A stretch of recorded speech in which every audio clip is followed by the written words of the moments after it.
Les points essentiels à retenir, c'est la connaissance de vos effluents organiques, c'est-à-dire ça va passer par soit des analyses, soit des ABAC.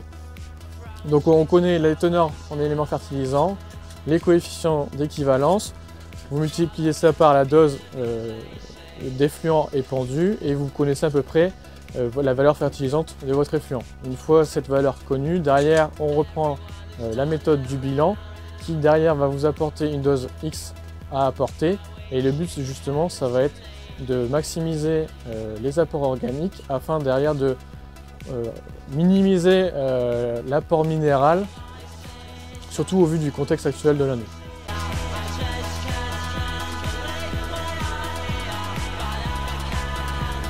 L'intérêt d'être en CUMA par rapport à tous ces équipements qu'on peut voir aujourd'hui, c'est de pouvoir mutualiser. Donc on arrive sur des coûts d'équipement, des stratégies d'équipement qui coûtent assez cher.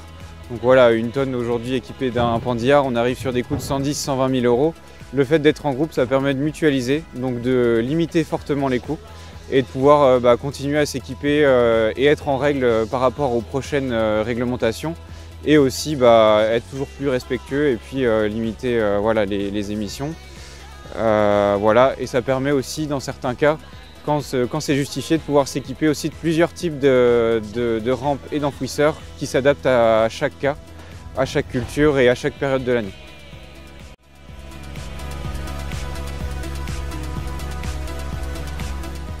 Voici les courbes de pousse de l'herbe que l'on mesure chaque année. Donc en rouge, vous avez la courbe vers laquelle on tend à aller. L'herbe pousse de plus en plus tôt. On a un creux estival qui est de plus en plus prononcé l'été. Et à l'automne, on a une pousse qui se fait de plus en plus tardive. Donc face à ça, il faut adapter la fertilisation azotée. Notamment fertiliser plus tôt et à bon escient. Ensuite, on s'apprend également à bien récolter, à raisonner ses pratiques au niveau du pâturage et au niveau de la fauche. Voici un exemple avec une graminée. Si vous rasez trop bas, vous empêchez d'obtenir une réserve qui permet une repousse plus rapide. Donc c'est pas que de fertiliser en quantité, il faut s'apprendre à raisonner ses pratiques, que ce soit en fauche ou en pâturage, pour permettre une bonne repousse.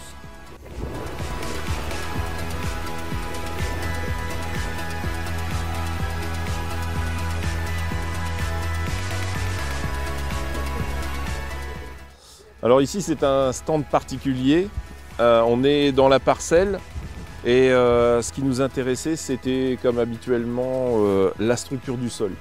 Et on a les tonnes à lisier ainsi que l'ensemble tonnes tracteurs qui sont passées et vous remarquez qu'on a une petite marque au sol. L'idée c'était de voir ce qui pouvait se passer sous cette surface du sol. C'est pour cela qu'on a fait une espèce de millefeuille qui représente des horizons, hypothétiques mais horizons. Et l'idée c'était de montrer ce tassement et l'impact que ça peut avoir sur une prairie. Prairie qui ne sera pas travaillée, qui n'est pas décompactée, pas sous-solée, pas de changement de rotation. Et donc l'idée c'était de se représenter ça et d'avoir conscience que la structure reste fragile. Et en ces temps de sortie d'hiver, la vigilance était vraiment de mise sur ce sujet-là. Voilà.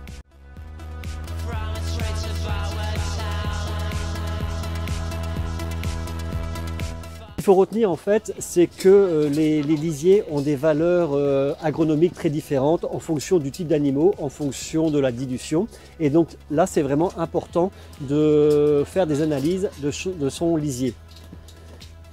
Surtout dans un contexte où le coût des engrais ont fortement augmenté.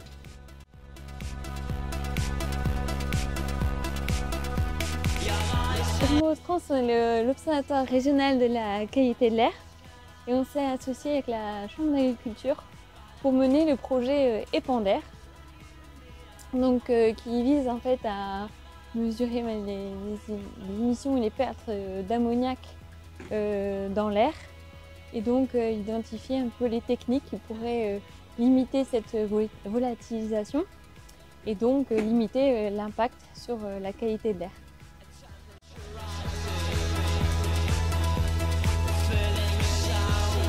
Alors ici, on vous parle de volatilisation de l'azote lors des épandages, donc avec les résultats du projet Épandaire.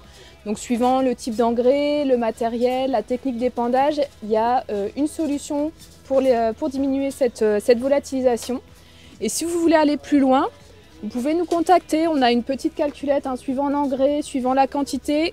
On estime un peu les quantités qui peuvent être perdues par volatilisation et surtout, on vous propose des solutions pour limiter cette volatilisation. À bientôt!